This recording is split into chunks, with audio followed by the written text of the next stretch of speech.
I never expected to spend my 64th birthday sleeping in what my daughter called a worthless pile of junk. But there I was, fumbling with an old key in the dark while her words still echoed in my head. Dad, you're just a sentimental old man clinging to rusty garage trash. My name is Harold Richardson, and let me tell you how I went from being thrown out of my own home to discovering the biggest surprise of my life. It all started 3 weeks after we buried my wife, Ruth. Cancer took her at 62, and I was still trying to figure out how to live without the woman who'd been my partner for 38 years. The day of the will reading, I sat in attorney Philip Torres's office wearing my best suit, the same one I'd worn to Ruth's funeral, next to my daughter Jessica in her fancy corporate outfit. Jessica's always been ambitious. Marketing director at some big firm downtown, drives a BMW, lives in one of those modern condos with floor-to-ceiling windows. She's 38 now, never married, always too busy climbing the corporate ladder. Sometimes I wonder if Ruth and I pushed her too hard to succeed because somewhere along the way, she forgot how to value anything that couldn't be measured in dollars. Philip cleared his throat and adjusted his glasses. Before I begin, I want you both to know that Mrs. Richardson was very specific about these arrangements. The reading went by in a blur, but certain parts hit like a sledgehammer. To my beloved daughter, Jessica Richardson, I leave our family home at 1247 Oak Street and the primary savings account containing $18,000. Then, almost like an afterthought, to my dear husband Harold Richardson, I leave the property at 892 Industrial Road, the garage and all its contents. The garage, after 38 years of marriage, Ruth had left me a garage. Jessica's face went from fake sympathy to barely hidden satisfaction. She squeezed my shoulder a little too hard and said, "Don't worry, Dad. I'll take good care of you." I was too shocked to respond. Why would Ruth do this? Where was I supposed to live? What did this mean? The answers came fast and brutal that same evening. Jessica drove me back to what I thought was still my home, the house Ruth and I had shared for the last 20 years. I'd barely stepped through the front door when Jessica set my suitcase down in the hallway. "Dad, I think it would be best if you found somewhere else to stay tonight." I stared at her, not understanding. "What do you mean?" "The house is mine now. It's in the will." Her voice had that rehearsed quality she used in business meetings. "I'm having my real estate agent come tomorrow to assess the property value, and I need to start making some changes. But where am I supposed to go?" Jessica shrugged. "You could stay with Uncle Larry for a while, or there's always that garage Mom left you." She laughed, and it had a cruel edge I'd never heard before. "Though why she left you, that dump is beyond me." "What are you going to do with it? Start fixing cars at your age?" Something broke inside me then. This was my daughter, the little girl I'd taught to ride a bicycle, whose scraped knees I'd bandaged, whose college tuition I'd worked overtime to pay. "Jessica, this is my home. Your mother and I, it's not your home anymore." She cut me off. "Mom made that perfectly clear. Besides, you're just a sentimental old man clinging to the past. What would you even do with a real inheritance?"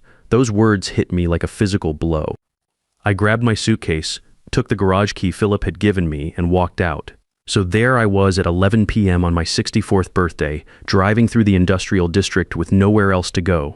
The garage sat on a quiet street between a closed auto parts store and an empty lot minus a brick building with decades of grime coating its walls. From the outside, it looked exactly like what Jessica had called it, a worthless dump.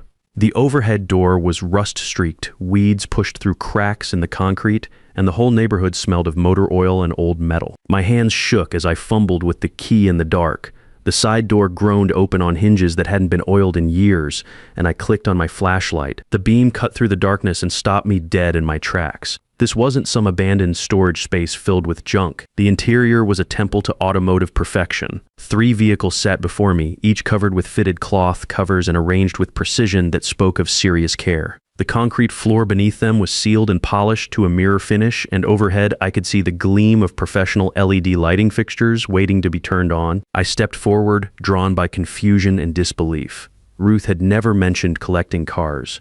In 38 years of marriage, there hadn't been a single hint of this interest, investment, or whatever this was. But the engineering side of my brain was already cataloging details. The quality of the floor ceiling, the moisture control systems I could see mounted near the ceiling, the precision spacing that maximized both protection and access. I pulled the first cover away and nearly stumbled backward. A 1964 Aston Martin DB5 in pristine silver sat before me, its wire wheels and chrome bumpers gleaming under my flashlight beam. I ran my fingers along the bonnet, feeling paint so perfect it might have been applied yesterday. The engineering marvel of the twin-cam inline-6 engine bay was visible through the slightly raised hood, and I could see the meticulous attention to detail in every component. Ruth, I whispered to the silence, what the hell were you up to? The second cover revealed a 1956 Mercedes-Benz 300 SL, gullwing in deep blue metallic, its distinctive doors creating that unmistakable silhouette. The third was a 1967 Ferrari 275 GTB4 in Rosso Corsa red, the classic Ferrari racing color that made every car enthusiast's heart race. Each vehicle sat on custom car lifts that could raise them for maintenance access, surrounded by tools and equipment that belonged in a professional restoration shop. As a mechanical engineer who'd spent 40 years working with precision machinery, I knew quality when I saw it. These weren't just nice old cars, these were museum-quality treasures representing the pinnacle of automotive engineering from their respective eras. The Aston's sophisticated suspension geometry, the Mercedes' innovative fuel injection system, the Ferrari's race-bred V12 engine, each represented breakthrough technology that had defined automotive excellence. Each car had a small stand beside it holding a leather portfolio filled with documentation. I opened the first one and found maintenance records dating back years, authenticity certificates, and purchase agreements that made my engineering brain spin. The numbers I was seeing couldn't be right. The Aston Martin alone had documentation showing a purchase price of $3.8 million just 2 years ago, with current market valuations suggesting it was worth even more now. That's when I noticed the envelope taped to the wall beside what looked like a main electrical panel. My name was written on it in Ruth's familiar handwriting. I tore it down and found the light switch, flooding the entire space with bright, even LED illumination that revealed the true scope of what Ruth had created. This wasn't just a garage. It was a professional automotive preservation facility. The walls were lined with specialized tool storage systems that would make any mechanic jealous. Climate control units hummed quietly in the corners, maintaining perfect temperature and humidity levels. A hydraulic lift system was built into the floor, and I could see compressed air lines and electrical outlets positioned at strategic intervals around the work area. In the back corner, a small office area had been constructed with insulated walls and a separate HVAC system. Inside, I found a leather sofa, a mini fridge stocked with water and basic provisions, and even a small bathroom with a shower. Ruth had thought of everything, including the possibility that I might need to stay here temporarily. I sank onto the sofa and opened Ruth's letter with trembling hands. My dearest Harold, if you're reading this, I'm gone, and you've discovered what I've been secretly building for your future. First, I need to apologize for the shock you must be feeling. The secrecy wasn't meant to hurt you, but to protect what I was creating. 6 years ago, when the doctors gave me my diagnosis, they said I had maybe 3 years. I beat their timeline by half again, but I knew our time was limited. I needed to ensure you would be secure after I was gone and, more importantly, protected from Jessica's attitudes about money and family responsibility. I've been watching our daughter for years, Harold. The ambitious girl we raised has developed a troubling relationship with money and success. She sees your engineering background as outdated, your practical skills as irrelevant to the modern world. I've heard her on phone calls with friends, dismissing you as just another old guy who doesn't understand how business works today. I know you're wondering about the will, about why I left our home to Jessica instead of you. This decision caused me more sleepless nights than my treatments ever did, but I needed to create a situation that would reveal Jessica's true character while protecting you from the consequences of her choices. So I created this inheritance with deliberate purpose. Jessica received what she sees as the valuable portion, the house, the visible assets, the status symbols that matter to her corporate world. But what you're looking at now, my love, is the real wealth. These 3 cars represent the pinnacle of automotive engineering from their respective eras. The Aston Martin DB5 with its advanced aluminum body construction and sophisticated suspension geometry. The Mercedes 300 SL with its innovative direct fuel injection system, the first production car to use that technology. The Ferrari 275 GTB4 with its transaxle layout and independent rear suspension that revolutionized sports car design. I chose these specific vehicles because I knew you'd appreciate not just their monetary value, but their engineering significance. Each represents breakthrough technology that pushed the boundaries of what was possible in automotive design. Together, these cars are worth approximately $3 million based on recent auction results. The documentation will confirm their authenticity and provenance, and you'll find contact information for George Coleman, the specialist dealer who helped me acquire them over the past 5 years. He can assist with whatever you decide to do with them. But Harold, the cars are just the beginning. In the safe behind our wedding photo, you remember, the one from our honeymoon in Niagara Falls, combination 052785, our anniversary date, you'll find documentation for several investment properties I purchased. Rental buildings in stable markets that will provide steady income. I also established investment accounts that have been growing quietly while I was sick. The combination of all these assets should ensure you never have to depend on anyone's charity or goodwill, including Jessica's. I had to stop reading. The safe was exactly where Ruth described, hidden behind a framed photo of us as newlyweds, looking impossibly young and optimistic. My hands shook as I entered our anniversary date, May 27th, 1985. The electronic lock clicked open. Inside, I found a portfolio that made my head spin. Decalated financial statements showing ownership of 3 apartment buildings in different states, each generating substantial monthly rental income, conservative stock investments in treasury bonds, money market accounts, real estate investment trusts. The summary page showed a total portfolio value of 8 times and $7 million, separate from the cars. I sank back onto the sofa, staring at numbers that represented more wealth than I'd ever imagined having. Ruth had been fighting cancer and simultaneously building a financial empire designed to protect me from a future she knew would be difficult. I went back to her letter, my vision blurred by tears I didn't try to hide. I know this is overwhelming, and I'm sorry for keeping it secret. At first, it was just a way to channel my anxiety about leaving you alone. But as the portfolio grew, I realized that revealing it too early might put everything at risk if Jessica discovered the extent of these holdings. You're probably wondering why I didn't protect you through conventional means, like joint accounts or simple inheritance splitting. The truth is, I wanted to give Jessica a chance to show her true character. Perhaps faced with her inheritance and responsibility for your welfare, she would become the caring daughter we tried to raise. If she proves herself worthy, if she ensures your comfort and dignity during this transition, then you might choose to share some of this wealth with her. But if she reveals a different nature, if she treats you as a burden or dismisses your needs for her convenience, then this legacy is your protection and your independence. I've always believed character reveals itself most clearly during times of inheritance, both in what we receive and what we think we deserve. Jessica is receiving a test as much as an inheritance.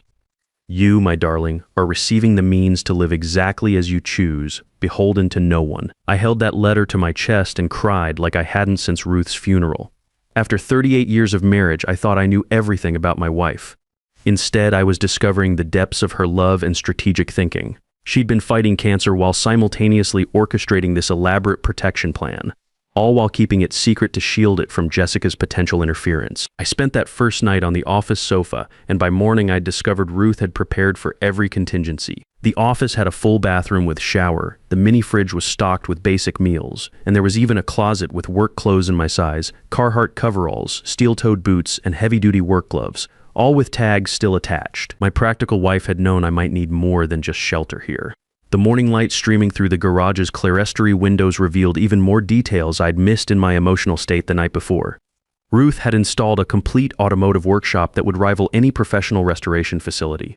A red snap-on tool chest stood against one wall, its drawers organized with precision instruments for engine work, body restoration, and electrical diagnostics. Torque wrenches hung in graduated sizes, micrometers sat in protective cases, and a complete set of British Whitworth spanners indicated serious attention to the Aston Martin's specific requirements. I ran my hands over the tools, recognizing the quality and thought that had gone into every selection. As an engineer who'd worked with precision machinery for 4 decades, I could appreciate the level of investment this represented. The diagnostic equipment alone, oscilloscopes, multimeters, compression testers, was worth tens of thousands of dollars. A hydraulic engine hoist stood ready in one corner, positioned near an engine stand that could accommodate everything from the Aston's inline 6 to the Ferrari's V12. Ruth had even installed a parts washer and a compressed air system with multiple drops around the workspace. This wasn't just storage for valuable cars, it was a fully functional restoration facility. After a breakfast of granola bars and coffee from the office area, I called George Coleman. He answered on the second ring, his voice carrying a slight British accent that somehow seemed appropriate for someone dealing in classic European automobiles. "Mr. Richardson," he said, "I've been expecting your call first. Please accept my condolences for your loss." Ruth wasn't just a client, she was a friend who shared my passion for automotive excellence. 2 hours later, a distinguished man in his 60s arrived in a well-maintained Jaguar XJ6, understated but appropriate for someone in his profession. George Coleman looked exactly as his voice had suggested. Silver-haired, wearing a tweed jacket with leather patches, carrying a slim leather portfolio. "Mr. Richardson," he said, extending his hand with a firm grip. "A pleasure to meet you, though I wish it were under happier circumstances." As we settled in the office area with coffee from a thermos he'd brought, George helped me understand the scope of what Ruth had accomplished. "Your wife began acquiring these vehicles 5 years ago," he explained. opening his portfolio to reveal detailed documentation. She was extraordinarily methodical in her approach. Each purchase was carefully researched for authenticity, provenance, and investment potential. But more than that, she wanted to understand the engineering significance of each vehicle. But why cars? I asked, still struggling to connect this passion with the wife I thought I'd known completely. Ruth never showed any particular interest in automobiles beyond our regular vehicles. George smiled gently. She explained that to me once. She said cars were tangible, beautiful assets that brought joy simply by existing. Unlike stocks or bonds, they could be appreciated on multiple levels as art, as engineering marvels, as historical artifacts, and as financial investments. But most importantly, she wanted to leave you something you could truly understand and appreciate as a fellow engineer. He opened a technical folder. The DB5, for instance, represents Aston Martin's peak achievement in the 1960s. The aluminum body construction was revolutionary for its time, providing strength while keeping weight down. The independent suspension front and rear was sophisticated beyond most contemporary designs. The inline-six engine with its twin overhead camshafts and hemispherical combustion chambers produced remarkable power for its displacement. I nodded, following his technical description easily. The engineering principles he was describing were exactly the kind of elegant solutions I'd spent my career developing in different industries. The Mercedes 300 SL was even more groundbreaking, George continued. It was the first production car to use direct fuel injection, technology developed from aircraft engines. The space frame construction with those distinctive gull-wing doors wasn't just for show, it was necessary because the frame design made conventional doors impossible. The result was a car that was both incredibly fast and remarkably advanced for 1956. And the Ferrari?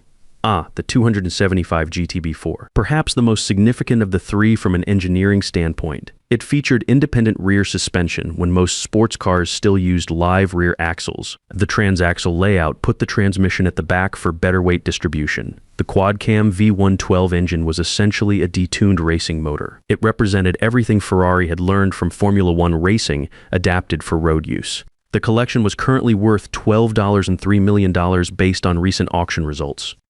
George explained, but more importantly, the values had been appreciating steadily. These particular models were considered blue-chip investments in the collector car world, and what am I supposed to do with them? I asked, gesturing toward the three silent machines. Whatever you wish, Mr. Richardson, you could sell them individually or as a collection. You could maintain them as investments while enjoying them occasionally. You could even drive them regularly, though that would affect their value somewhat. He paused, studying me carefully. There's no rush to decide. Ruth arranged for storage and maintenance for the next 5 years. She understood this would be a significant adjustment. After George left, promising to return whenever I needed guidance, I sat in the quiet garage contemplating my situation. Less than 24 hours ago, I'd believed myself to be essentially homeless, cast out by my daughter and mysteriously shortchanged by my wife's will. Now I was discovering I was a wealthy man with options I'd never imagined.